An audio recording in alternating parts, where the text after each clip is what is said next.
The Crystal Crisis DR. Zara Keth pressed her 4 slender hands against the observation deck's reinforced viewing port, her crystalline eyes reflecting the harsh beauty of Helix Prime's frozen surface.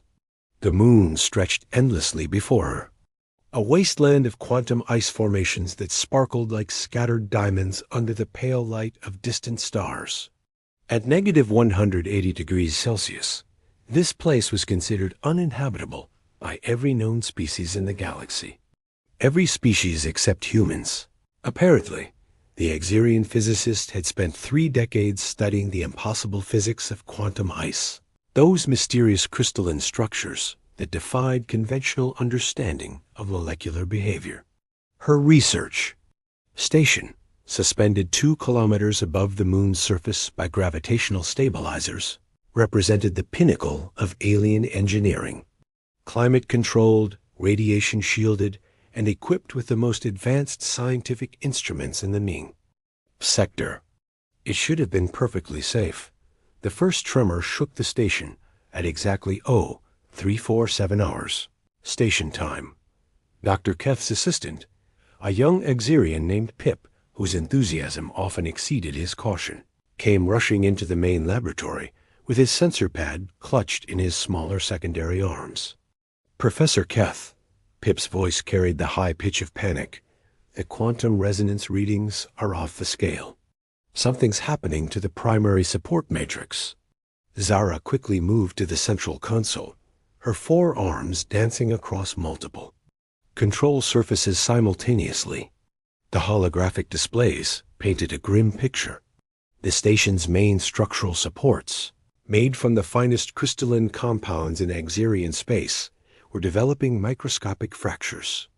But these weren't ordinary stress fractures. The quantum ice below was somehow interfering with the molecular bonds of their construction materials. "This is impossible," Zara muttered, her translator working overtime to convey her disbelief. "Our materials are rated for temperatures down to -200°. The quantum interference shouldn't affect crystalline matrix structures." A second tremor, stronger than the first, sent equipment sliding across laboratory tables. Emergency klaxons began wailing throughout the station. The main engineering team, led by Chief Constructor Vex, arrived within minutes. Vex was a veteran of dozens of hostile environment construction projects, his thick carapace scarred from years of dangerous work. "Professor," Vex's voice rumbled like grinding stone, "we need to evacuate immediately. The primary support beams are compromising at the quantum level. I've never seen molecular degradation happen this fast." The holographic projection showed the station's skeletal framework in alarming detail. Red warning indicators spread like infection across the support structure. The quantum ice formations below were somehow generating resonance frequencies that perfectly matched the natural harmonic frequency of Exerian construction materials.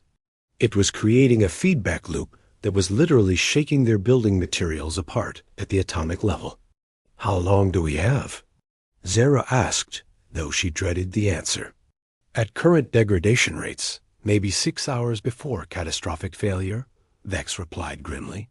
"The evacuation ships can be here in 4 hours, but we'll lose everything." 30. Years of quantum ice research, irreplaceable data, equipment worth millions of credits. That was when the human spoke up.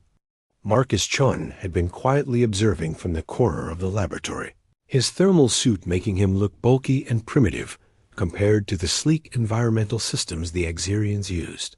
He was part of the Joint Species Research Program, one of only 3 humans assigned to the station. Most of the Exerian staff still viewed humans as curiosities, tough but technologically backward creatures from a backwater planet. "What if we don't evacuate?" Marcus said simply. The laboratory fell silent, except for the continuing wail of alarms. Vex's compound eyes focused on the human with what could only be described as pity. "Human Marcus," Vex said carefully, "you don't understand the nature of this failure. This isn't a matter of reinforcing weak supports or patching hull breaches. The very atoms of our construction materials are being torn apart by quantum resonance. No known engineering technique can counteract this type of molecular degradation. Marcus walked over to the holographic display, studying the pattern of structural failures with intense concentration. His movements were deliberate, unhurried, in stark contrast to the growing panic among the Exerian crew. He traced the failure patterns with one finger, following the red warning zones across the station's framework. The resonance is coming from those ice formations directly below us, he observed. Specifically from that cluster of spires about 2 kilometers down and 3 kilometers northeast. Correct, Zara confirmed, impressed despite herself at how quickly the human had grasped the situation. Those formations are generating quantum harmonics that perfectly match our structural materials. It's an incredibly unlikely coincidence. Or maybe not, Marcus said thoughtfully. How long have those ice formations been there? Pip consulted his research files rapidly.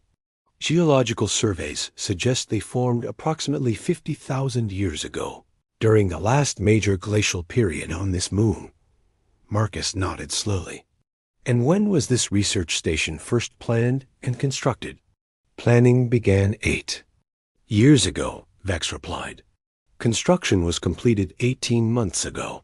But I don't see the relevance of these questions, human. A smile crossed Marcus's face, the kind of expression that Zara had learned to associate with human problem-solving. It was the same look she'd seen on other human researchers when they were about to propose something that seemed completely insane to alien minds. What if the formations aren't generating random resonance? Marcus suggested. What if they're specifically tuned to interfere with Exerian construction materials? The suggestion was so outrageous that for a moment, nobody responded. Pip was the first to find his voice. But that would imply the formations were created intentionally as some kind of defensive mechanism. That's impossible. There's no evidence of intelligent life on this moon 50,000 years ago. No evidence of intelligent life that builds like you do, Marcus corrected gently. But what if something else lived here? Something that used different materials, different engineering principles? Chief Constructor Vex made a sound that the translator rendered as derisive laughter. Even if that were true, it doesn't help us now. We still can't counteract quantum resonance interference. No engineering technique exists to neutralize this type of molecular breakdown. No Exerian engineering technique, Marcus agreed. But humans have been dealing with hostile environments and structural failures for thousands of years. Sometimes the old ways work better than new technology. Dr. Keth found herself leaning forward with interest. In her 3 decades of research, she had learned to pay attention when humans started talking about their old ways. Human engineering often seemed primitive and inefficient to alien observers, but it had an annoying tendency to work in situations where advanced alien technology failed. What are you proposing, Marcus? She asked. The human engineer moved to the equipment storage lockers and began pulling out items that made no sense to the watching aliens. Coils of metallic cable, handheld fusion torches, mechanical fasteners that looked absurdly primitive compared to Exerian molecular bonding techniques. I'm proposing we build a counter-resonance, dampening system using materials and techniques that the quantum ice can't interfere with, Marcus explained as he worked. Human construction methods from the pre-digital era, combined with some modern materials science. That's insane, Vex declared flatly. You want to go outside in negative 180-degree temperatures, wearing primitive thermal protection, to build some kind of mechanical device that will somehow counteract quantum physics? Marcus paused in his equipment gathering and looked directly at the chief constructor. I want to go outside and build something that will save 30 years of irreplaceable research and keep this station from falling into a frozen wasteland. The question is whether you want to help or just watch. Another tremor shook the station, stronger than the previous ones.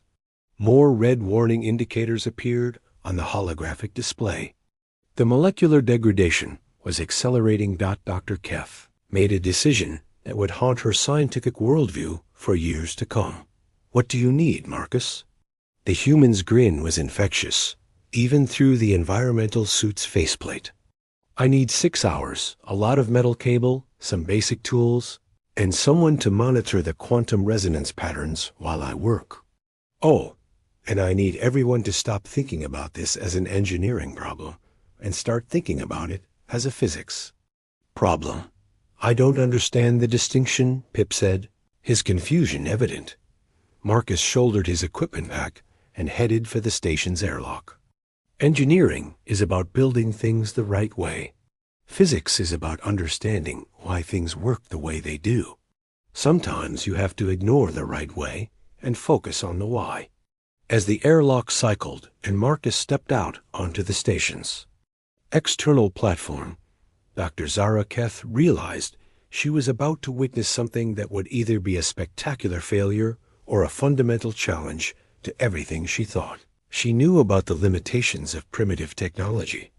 Asterisk. The human had 6 hours to prove that sometimes the impossible was just another word for "no one's tried the right approach yet."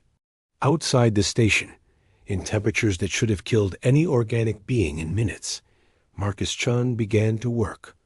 Asterisk, the human solution DR. Zara Keth pressed her face against the observation port, watching Marcus Chun work in the killing cold of Helix Prime's surface. The human had been outside for 47 minutes now, moving with steady purpose, while the station's structural integrity continued to deteriorate around them. Every few minutes, another tremor would shake the facility, accompanied by the grinding sound of molecular bonds failing under quantum stress. "His core temperature is holding steady," Pip reported from the medical monitoring station. "Heart rate elevated but stable. I still don't understand how he's surviving out there." Marcus had descended the station's external maintenance ladder to a small platform about 50 meters below the main facility. From there, he was constructing something that defied every principle of Exerian engineering. Using thick metallic cables and what appeared to be primitive mechanical joints, he was building a web-like structure that extended outward from the station's support pylons. "It looks like he's creating some kind of geometric pattern," Chief Constructor Vex observed, his tone caught between skepticism and grudging curiosity. "But the materials he's using have no quantum resonance properties whatsoever. Simple metal. Alloys can't possibly counteract the harmonic interference we're experiencing." Dr. Keth adjusted the external cameras to get a better view of Marcus's work. The human was moving with the kind of methodical precision she'd learned to associate with human problem-solving. Each cable was measured, cut, and positioned with mathematical accuracy. The emerging structure looked almost organic, like a spider's web designed by someone who understood three-dimensional geometry at an intuitive level. "Professor," Pip called out, his voice tight with concern, "the resonance patterns are changing. The quantum ice formations are responding to whatever the human is building." Zara rushed to the quantum analysis console. The holographic display showed the ice spires below, their internal structure pulsing with ethereal light. The resonance frequency that had been tearing their station apart was beginning to shift, becoming more complex, almost as if the formations were trying to adapt to Marcus's construction. "This is unprecedented," she whispered. "The quantum ice is demonstrating adaptive behavior. It's as if it's alive, responding to external stimuli." Through the observation port, she could see Marcus pause in his work. He seemed to be listening to something, though the communication system showed no incoming signals.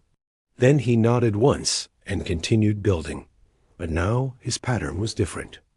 Instead of expanding outward, he was creating a spiral structure that curved back toward the station's central support column. "Human Marcus," Vex called over the communication system, "your construction pattern has changed." Are you experiencing equipment malfunction? Marcus's reply came back steady and calm, despite the fact that he was working in temperatures that should have frozen his breathing apparatus solid. No malfunction, Chief. The ice is talking to me. Silence filled the control room. The statement was so absurd that nobody responded immediately. Finally, Dr. Keth activated her communicator. Marcus, please clarify your last statement. Are you experiencing hallucinations due to cold exposure? Negative, Professor. I'm saying the quantum ice formations are generating information, not just random resonance. They're trying to communicate, and our station materials are acting like a receiver that's tuned to the wrong frequency. Pip's datapad chimed with an incoming analysis. Professor, he's right. The resonance patterns aren't random at all. There's a mathematical structure to the frequency shifts. It's almost like language, Zara finished, her scientific worldview shifting like tectonic plates. The formations are trying to communicate, and our construction materials are interfering with their signal. Marcus's voice crackled over the comm system again. Exactly. So instead of fighting the resonance, I'm building a translation device. Old-fashioned mechanical engineering combined with harmonic analysis. The cables are positioned to create sympathetic vibrations that should convert the quantum signals into something our equipment can process. What followed was the most surreal hour of Dr. Keth's scientific career. As Marcus completed his improvised translation device, the station's instruments began picking up structured signals from the quantum ice formations. Not random interference, but organized patterns that displayed mathematical relationships and geometric progressions. It's a greeting, Pip announced, his voice filled with wonder. The formations are welcoming us and asking why our presence is causing harmonic disruption. Marcus's response came not through the communication system, but through his mechanical device. By adjusting the tension and positioning of his cables, he was somehow sending structured vibrations back to the ice formations. The conversation was conducted entirely through harmonic resonance, mediated by a construction that looked like it belonged in humanity's pre-industrial age. The formations are 50,000 years old, Marcus explained as he worked, but they're not geological structures. They're crystalline beings, a collective intelligence that communicates through quantum resonance. Our station's building materials were accidentally jamming their communication network. Dr. Keth watched her instruments as the quantum beings and the human engineer worked out a solution together. The ice formations began adjusting their resonance frequencies, shifting away from the specific harmonics that interfered with Exerian construction materials. In return, Marcus was modifying his device to create a permanent translation interface. The molecular degradation is stopping, Chief Constructor Vex reported, his voice filled with disbelief. The structural failures are actually reversing. The quantum interference is becoming constructive rather than destructive. As the sun of Helix Prime began to set, casting long shadows across the frozen landscape, Marcus completed his work and began the long climb back to the station. The improvised translation device continued operating, maintaining communication between the quantum beings and the research facility.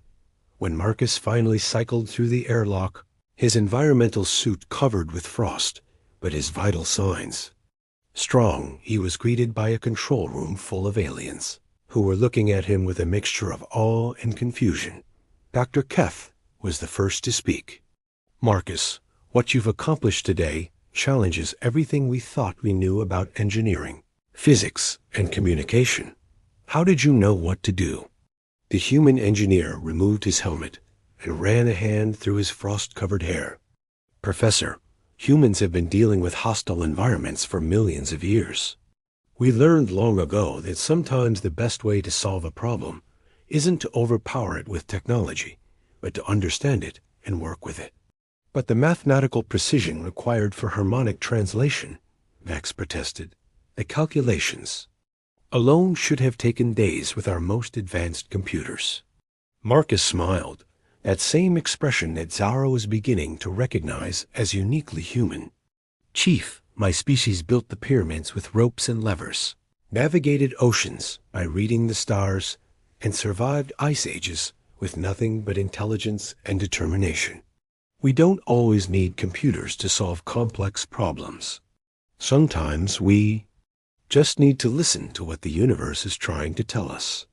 Over the following days, as the research team established formal communication protocols with the quantum beings, Dr. Keth found herself completely rewriting her understanding of physics and engineering. The quantum ice formations were indeed ancient intelligences, collective minds that had been observing the galaxy for millennia. They had been trying to welcome the research station, but the Exerian construction materials had made communication impossible. Marcus's translation device, built from primitive materials and guided by human intuition, had bridged a gap between two completely different forms of consciousness. The quantum beings shared knowledge about the fundamental nature of reality that advanced Exerian science by centuries. In return, they asked only for continued communication and respect for their ancient home. Professor Keth, Marcus said on the final day of his assignment, as he prepared to return to Earth, there's something I want you to remember about humans. We don't always have the most advanced technology or the most sophisticated theories, but we have something that served us well for millions of years. What's that? Zara asked, genuinely curious. We never assume that impossible means impossible. We just assume it means we haven't figured out the right approach yet. As Marcus's transport ship disappeared into the star field, Dr. Keth looked out at the quantum ice formations, now pulsing with gentle, welcoming light. Her research station had become the first successful interspecies communication hub between organic and crystalline intelligence, all because a human engineer had refused to accept that a problem couldn't be solved. In her final report to the Exerian Science Council, she wrote, "The human approach to engineering and problem-solving represents a fundamental paradigm that challenges our assumptions about technology and intelligence. They possess an ability to find solutions in situations where our advanced techniques fail, not through superior technology, but through superior adaptability and refusal to accept limitations. I recommend immediate expansion of human-alien collaboration programs. What we call impossible, they call Tuesday." The quantum beings, through their new translation device, sent a simple message to the Exerian Science Council. The small, warm ones who build with metal and determination are welcome here always. They speak the language of possibility. And in the cold reaches of space, around a frozen moon where crystalline intelligences sang songs of mathematics and wonder, a mechanical device built from cables and human stubbornness continued its work, proving that sometimes the most advanced technology in the universe is the refusal to give up.